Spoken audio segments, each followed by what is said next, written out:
Welcome back to Your 1230, the only podcast where our guests tell their story with the help of 12 questions in just 30 minutes.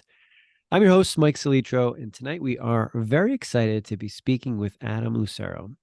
Adam has dove deep into the trenches of total human optimization out of a necessity of survival.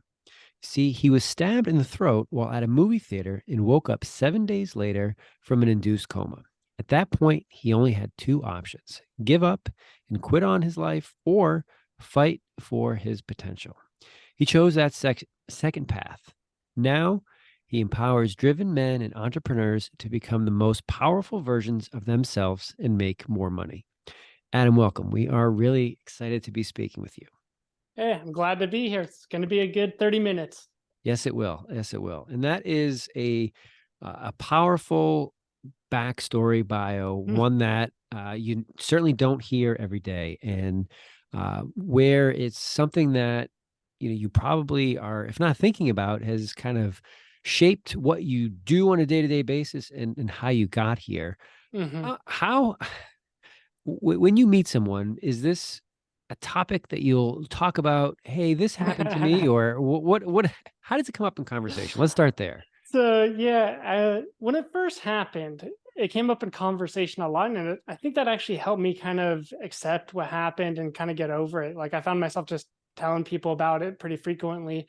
But yeah, nowadays I don't even get into it because, like, if I mention it, then it turns into like a 10-minute story that I have to tell right on the spot or something. So it's usually someone sees the scar and then they ask me, like, oh, like what happened there?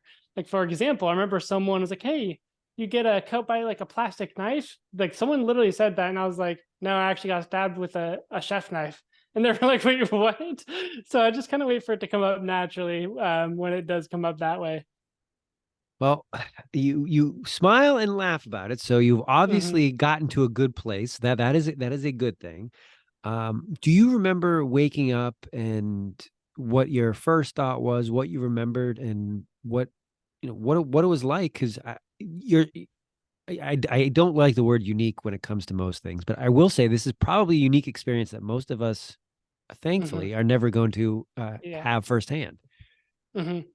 Yeah, and so literally so when I woke up, first of all, I was heavily medicated. So it was an induced coma that I was in for 7 days. So when I woke up, I was pretty loopy. And on top of it, I couldn't speak. I was living off tubes. They're plugged in my mouth, nerve damaged my tongue. So the first thing I wrote was, do I at least get a refund on my movie ticket? So I was in a pretty good place, apparently, probably because of those drugs, but nonetheless, that was my initial reaction. But obviously, as I woke up, became more conscious, there's a lot of hardships, like first realizing that my legs didn't work again. That was one of the things that just crushed me. After 7 days of not using them, your body or your legs forget how to work, or at least mine did. So that also just goes to show like how crazy it is if you stop using your body, you stop moving as much. It's like that's literally what's going to happen to you as you get older. But nonetheless, so I was dealing with that, but not on top of it. It was again, I couldn't even speak. I had nerve damage even when I wasn't living off tubes. I couldn't think clearly. Like literally, you could be like, Adam, I'll give you $5,000 if you solve 11 times 11. Couldn't do it. Just couldn't think clearly. And I was always so low on energy, that simple task, it felt like running a marathon. You know, when I wasn't capable of eating after a few weeks, what happened was I would literally eat half my meal, then have to fall asleep and take a nap because I was so tired. Eating half my meal caused me to nap, it forced me to nap. And so I was just really in this place. I was weak and broken. And yeah, there's a lot of hardships, a lot of times where you're just like swearing at the world, like, of course this happened to me. Is my life done for? Like, I can't, like, you start to question if you can achieve the things you want to achieve in life because you feel so powerless. You start to think that you're not capable of achieving any of those things. And so lots of self-doubt came in, lots of fears. So yeah, I mean, it was definitely a tough pill to swallow at first. So a few, and disclaimer is the wrong word, but I want to get on the record here that before we hit record, I asked if you were comfortable talking about these things in detail, joking about it, and for you to share your story. Do I Hmm. get my refund on my movie ticket right away? I can tell that you were being candid when you said yes to that. So thank you for Hmm. that. So I am being sensitive, and we are talking about this in an Yeah, we're appropriate good. manner. And two, I am going to stick to the 30 minutes because as you go through that answer, I have countless follow ups and I'm going to do my best to get to all of them.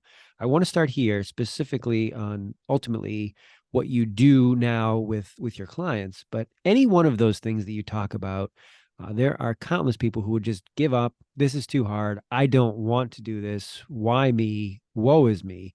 How were you able to, I'm guessing, compartmentalize some of that stuff and take each one of those hurdles and build off of them? Was that Hmm. something that you were good at before? Did you learn? Did this experience kind of bring that out of you? Did you have to teach yourself that over again? How have you been Hmm. able to do that over so well, and now help others do it? Yeah, so I'd say the biggest thing was just it's taking 100% ownership, 100% responsibility, and fully accepting what happened. Like that was the essence of what transformed me from this place where I felt weak, I felt frustrated, and I questioned if I had what it took. And I was just blaming the world. Of course, this happened to me. And the thing was, I was just being a victim. And while it was totally fair for me to be a victim in that situation, it wasn't serving me towards a better life. I was like, if I'm going to keep having these thoughts, keep feeding into them, and keep letting this fear and self doubt dictate what I accomplish, I'm going to stay stuck. I'm going to stay in this place where I don't like how my life is, how I don't like how I feel about myself. And so I just realized I was like, you know what? This happened. I can't change it. All I can do is choose how I'm going to respond to it, how I'm going to let the rest of my life unfold. And so it was really that mindset shift, that perspective switch that enabled me to just overcome a lot of this nonsense because before it was a lot of self-doubt, fears. Then when I fully accepted it and I said, you know what, this happened. And I said, I'm going to do whatever it takes to move forward. There was no more, oh, should I go to physical therapy? Should I go to my speech therapy? It was like, no, I'm going, boom, boom, boom, boom. It was a different mentality that produced different results. And just step by step, I started studying the secrets of evolution, biology, and psychology to build myself up again, how to boost our energy levels, our focus, our mental alertness, and really just week by week, month by month, year after year, I got stronger. In fact, within 1 year, I ran a 4:59 mile again. So it's like, Ah, it just goes to show it's crazy what happens when you just are fully embracing the path you've chosen. Said, nope, I'm not going to be a victim. This happened. Doesn't matter. Move forward. that's incredible. From where you start there, the ownership's the responsibility, because I think that's difficult enough for most of us to be Mm-hmm. completely responsible for the decisions we make. To running a sub 5 mile within a year, that's uh, really, really well done. All I could think of as you were talking about that is, it takes transformational and inspirational strength to get through a situation like that for yourself. Do you, when you have clients that you're working with, even people in your everyday life who talk about the trials and tribulations, who may not know what you've been through, and talk about this is so hard for me, and it's in retrospect, in comparison, kind of petty, or even really is just petty. How have you been able to, I don't want to say bite your tongue, but just say, that's not that big a deal. You can get past that, or kind of roll your eyes and say, this is, I can't waste my time talking about this. How have you been able to help others who really aren't putting in perspective the kind of obstacles that are in front of them? Yeah. So, I mean, again, it just really depends on it's tough because I don't have a specific answer. Like, it really just depends from client to client. Different things motivate them, give them that different perspective change. But I guess, like, not answering your question directly, but kind of getting to the essence of what you're asking for, what I typically do with my clients is like, look, if you continue to let your emotions dictate your actions, like, this is going to be the path you're going to have for the rest of your life. You're going to keep falling victim to this. And like, how are you going to feel in 1, 2, or 3 years from now if you don't change anything? Like, is that decision to stay stagnant improving your life, or is it making it worse? Is this coming to this place where mediocrity is your normal state? Like, how is your family going to feel in 3 years if your business is still pulling in this revenue and you're not able to go travel and provide the life you want for your family? And so, I like asking those kind of questions to probe at the consequences of what's going to happen if they don't change. And I find that that's a pretty big motivator. But yeah, oftentimes too, what you were saying, I can use my story, or I can just probe it different ways to give them more of a perspective change. Okay. And that's a good answer. Thank you there. And I'm jumping all over the place. So I'm gonna try to take You're this a good. little bit I'll more. go whatever direction you want. I'm Sure. here. So you mentioned going from being able to eat half a meal and then having to rest afterward to being in pretty good, if not certainly above average physical shape at the end of a year. Was there a kind of a moment that you realized that, hey, I can get back to where I was, if not better? Was there a tipping point for you, or is this something that was just a slow, the snowball rolling downhill, just picking up momentum day after day, and you knew you'd get there? It would just take time. Yeah, the way I saw it is like, look, if you line every action that you take with the end goal that you want, you're inevitably going to get there. It's simply a matter of when. And so that was literally my whole train of thought. And so every single day I was either studying on what I needed to do or executing it or making these small changes. And it just kind of snowballed into it. But yeah, no, it definitely wasn't 100%. Like, we didn't know if I had a bunch of nerve damage, and nerve damage is tricky. You can never tell if it's short term or long term. So yeah, there was never 100% confidence and conviction, but it was pretty far up there. I was like, I'm going to do whatever I can, and whatever type of results I get is what I get. And we haven't talked about this before, but I think it's important to ask, do you have a strong support system that you were able Hmm. to lean on during this Oh time? yeah. What did that look like, and how is that helpful? Yeah, so that was everything. So first of all, like, my entire family, so I have three older brothers, they're all married, eight children, whatever. And my parents, everyone came up there, and my girlfriend, and even a bunch of my close friends came up. So I had tons of support. Like, I was almost never alone when I was in the ICU or whatever. And so not only that, yeah, because that was a ton. Like, I remember some days that, now that you're asking these questions, I'm remembering a little more in depth, but I'd have those days, man, where I'd wake up and I would just not be about it. Like, I had friends coming up, they driving up 6 hours. And I remember telling my girlfriend, I was like, I do not want to see anyone right now. Like, I was like, I just can't do it. Um, so yeah, definitely having her support, her support, and my friends, my families really helped. And then on the second side of that is, after I got released, like, I stayed at my mom's place, and she would do like everything for me. I felt like a helpless little baby again. And then my brother came, and it was funny because he's a vegetarian. And so the thing is, whenever I ate, I had to be like baby food texture. So whatever food I have, we'd have to mush it up. And so I love meat, and my brother's a vegetarian, but he would have to come in there and like blend up meats and stuff. He's like, this is the grossest thing ever. This is like the thing I hate the most ever, but he was doing it for me. But yeah, nonetheless, I had really great support.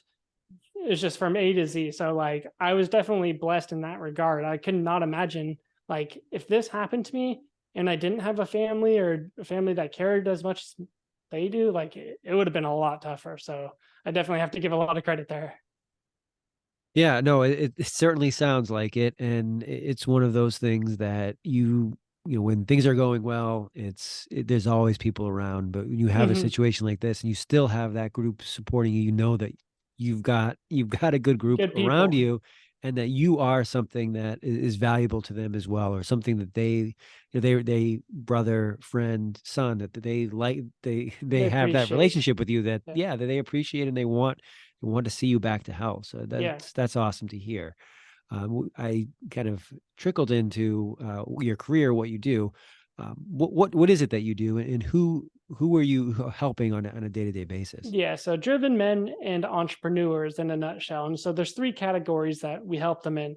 The first is, a lot of entrepreneurs, or just men in general, they struggle to consistently feel motivated or take action and do the things they know they need to do for more than like 10 days in a row. Their productivity goes up and down like a roller coaster. So that's the first thing we do, is help them link their two minds together so that they consistently feel excited, motivated, and passionate to grow their businesses or dominate their careers. And they stop procrastinating on all the things they've been procrastinating on for months, like SOPs, building out a team, whatever it is.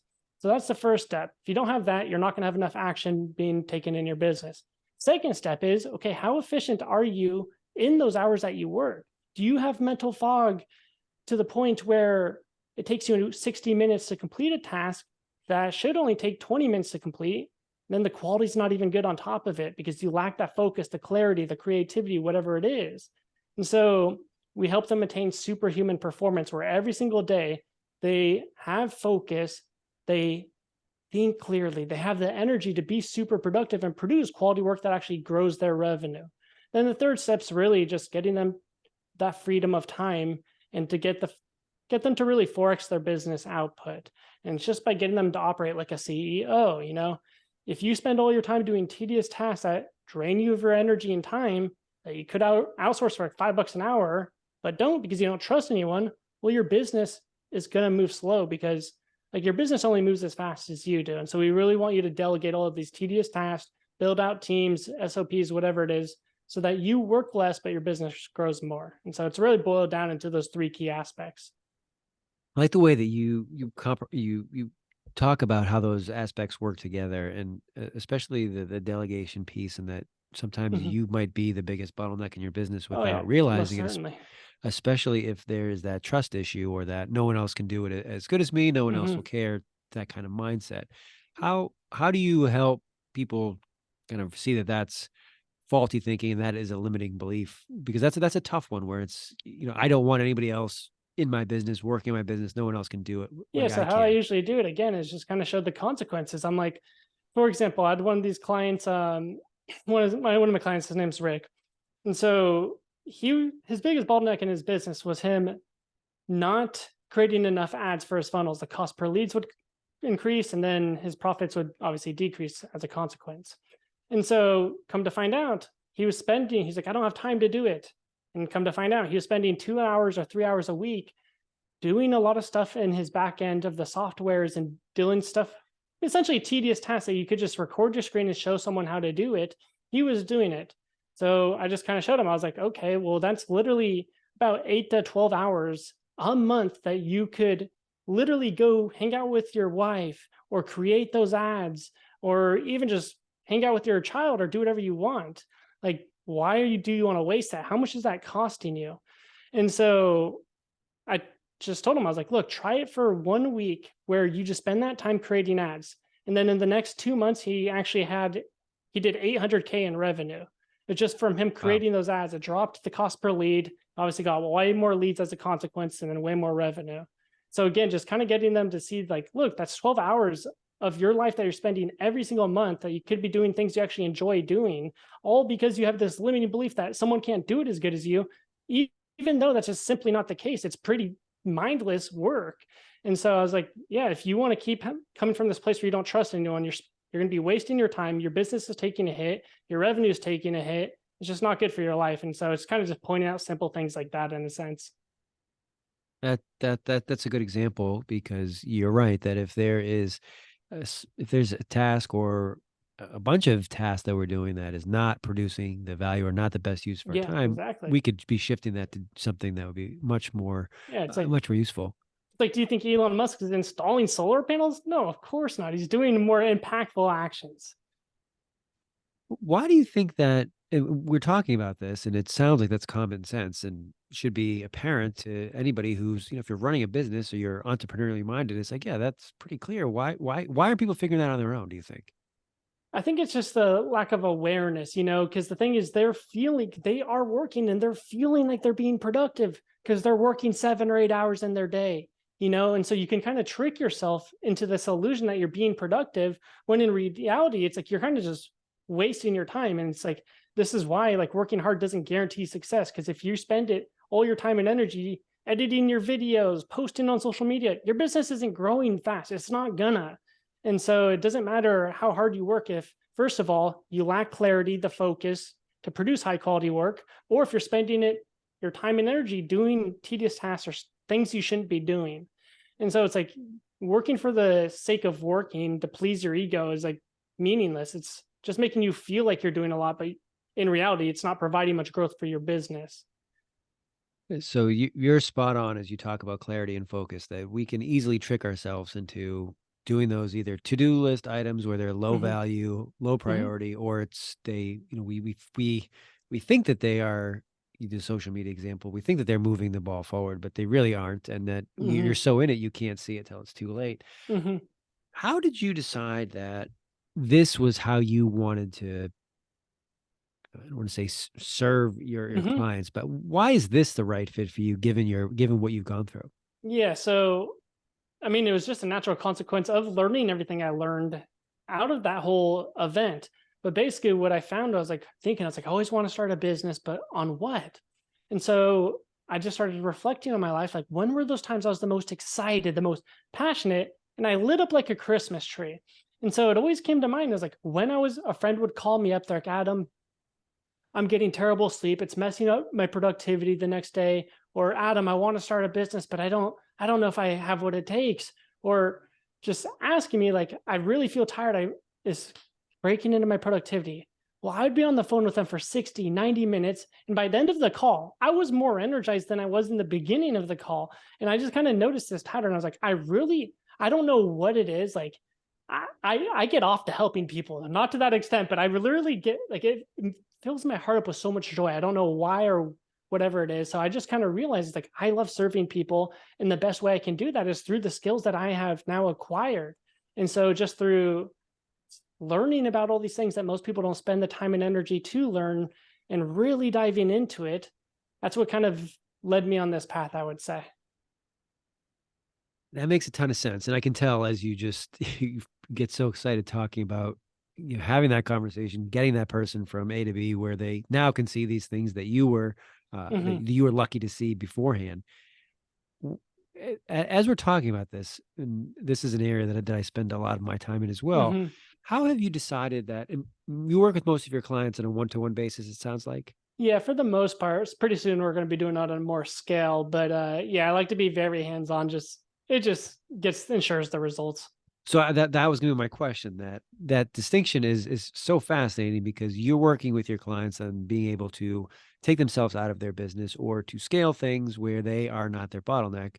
Hmm. But in one could argue, which I'm not, I'm just bringing up the point that Yeah. y- by working one on one, you are limiting the amount of people that you can work with because Hmm. there's only so many hours in a day. There's only so much you can do in that role. So it sounds like you're moving your business to a way there'll be It's other gonna. types of engagements. Go Hmm. ahead.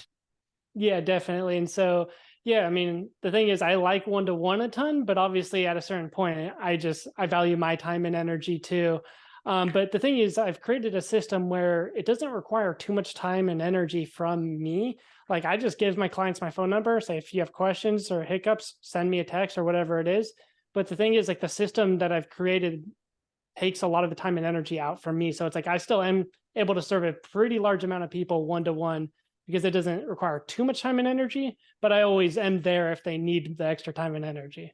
And that's kind of the balance in this that I've come across recently, that the efficiency piece is kind of what we all strive to. It's like, how can I get the most out of this 45 minutes, this 3 week period, whatever it is. Hmm. And then I want to say the next level of that is I don't always want to be working at 100% productivity because at some point, regardless of who I am, regardless of my mindset, regardless of my training, I'm going to hit a wall. But Hmm. where I think that your story is a really illustrative one is that if you find the work that refills you, refuels you, whatever you want to say, Hmm. it invigorates you, then putting in the extra time, the right amount of time, it's not the same as hitting a wall because you're kind of doing both things. You're working The, it. Go the ahead. thing is, you're working so much more efficiently that you never get burnt out because you're not working as much. Your business will grow 3 times quicker while you working less. Once you have a team, once you're in a place where you're consistently waking up motivated with focus, you're thinking clearly. You just produce quality work that grows your business much more rapidly. And so that's the reason why is you don't get burnt out when you're operating like what we say a superhuman CEO, because the thing is you literally just 4x your business output while working less. Like that's what our system helps you do. And so yeah, you don't really get burnt out much in that situation.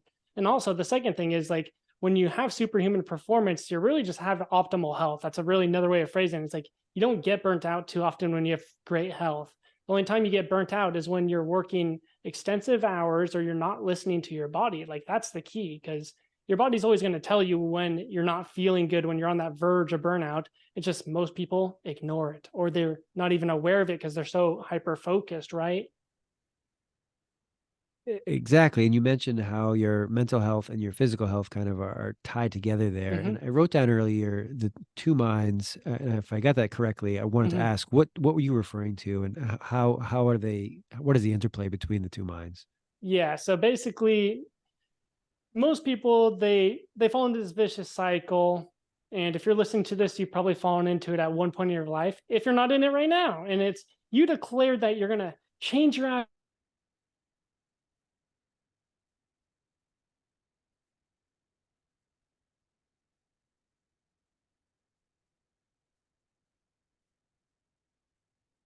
one day, feel tired, lazy, or unmotivated. So you tell yourself, oh, I've done a fantastic job. I deserve one day off.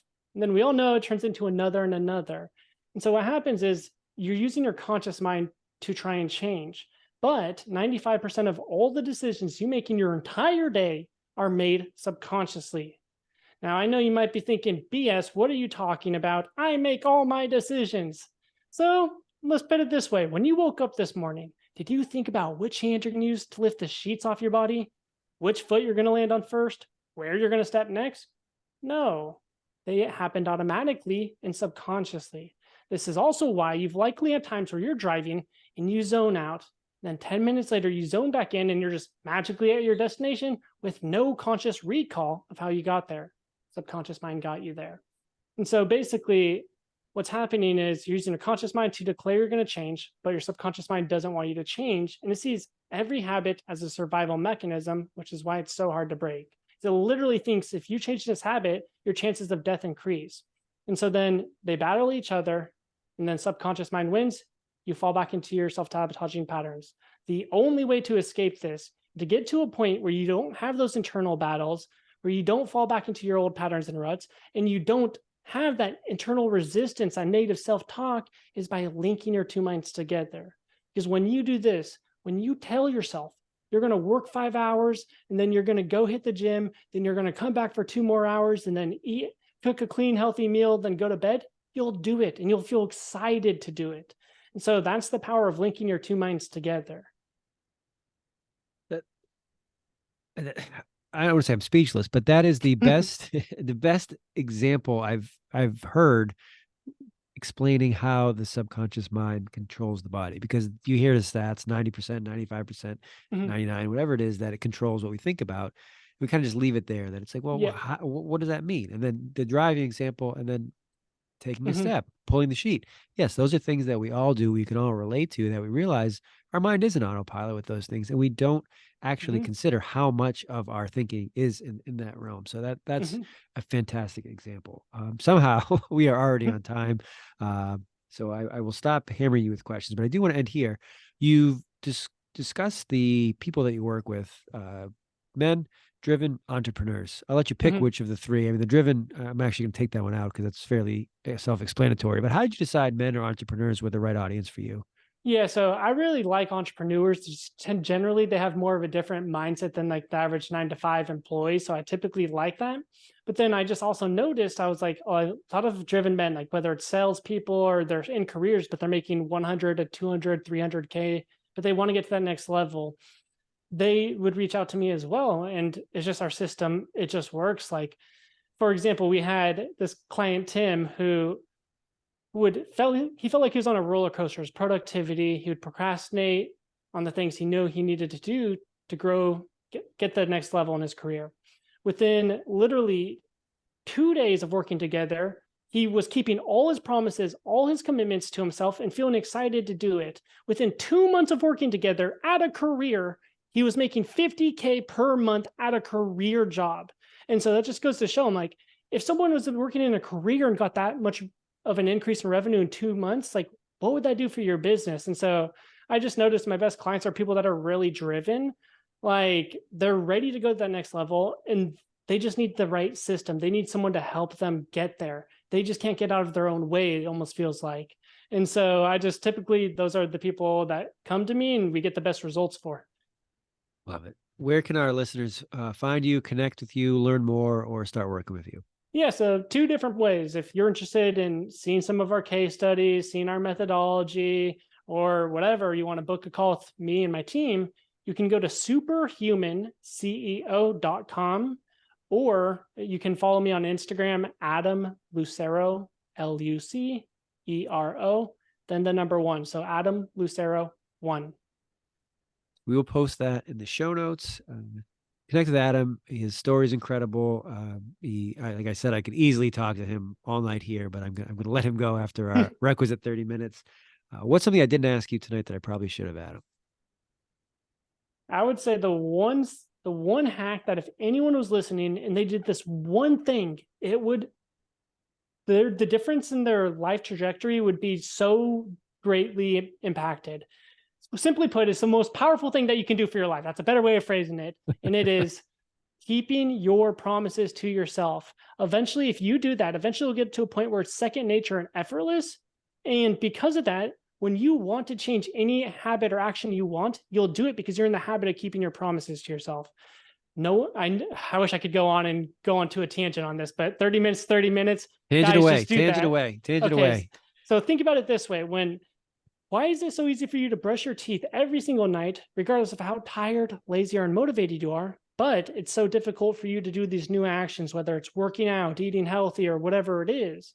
It's because you're in the habit of brushing your teeth to the point where it's second nature and it's effortless. You don't think about it. There's no internal battle. You simply do it.